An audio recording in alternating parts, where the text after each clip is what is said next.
Hey everybody, and welcome to The Focus. Today's focus is going to be about depression. Depression is a very personal subject for me.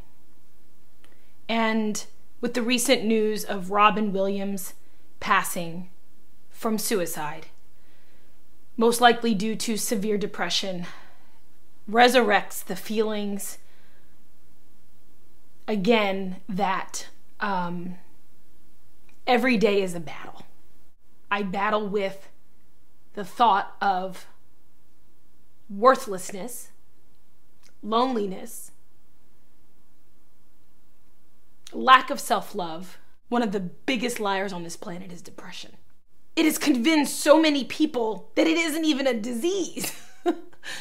Because you can't feel it, because you can't see it, you can't touch it until it's a corpse, until it's hanging from a door, until it's lying in a grave and it's consumed the body.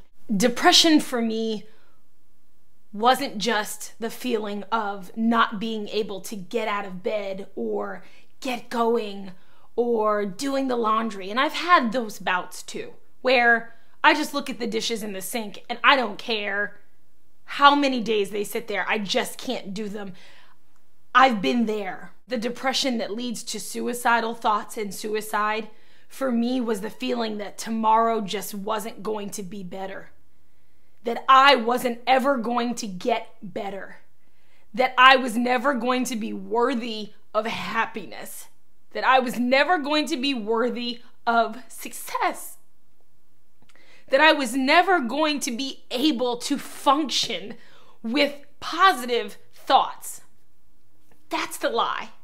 The lie gets so caught up in your everyday process that it becomes your truth. And once you believe what you are thinking and feeling, then you no longer want to think or feel those things, and the only escape from that is death. People call Robin Williams a coward. People called me selfish when I was rushed to the hospital with my attempt to end the sadness, to end the emptiness. I put it like this. Look at a woman that finds out she's predispositioned for breast cancer. She goes through the trauma and the turmoil of what to do. She cuts off the source. She cuts off her breast tissue. She has it removed from her body.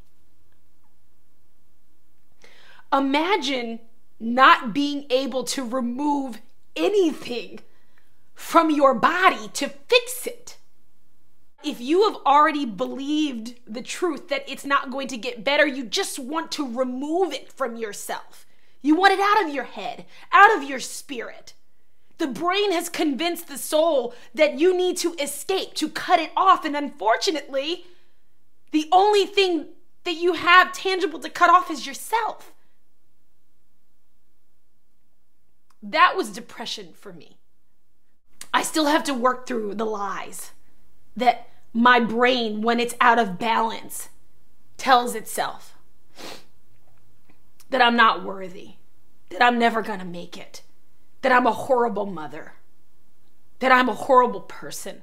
Those are thoughts I have about myself. Not as much as I used to, thank God. But I still have those thoughts. And it's poison. What I've had to learn how to do is identify the thoughts as they're happening as lies. Point them out and go, nope, you're not doing this right now.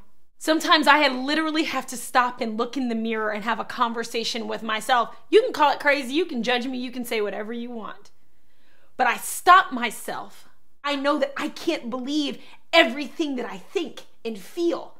The hardest thing I have ever had to do was look at myself in the mirror after wanting to end my own life and convince myself that I was worthy of living.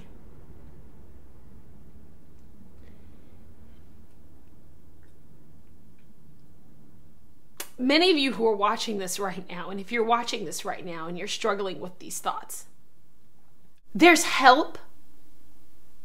There's treatment. Nobody wanted to talk about it. I tried to fix it myself. Many different ways I tried to fix it myself. And none of it worked. So I understand addiction. I understand abuse. You're not a horrible person. You are suffering from the disease that is the lie. And you don't have to convince anybody that it's real, because it's real, period. Once I started opening up to people, I started getting emails and having conversations. I used to be a skeptic. I had a friend of mine since kindergarten who struggled.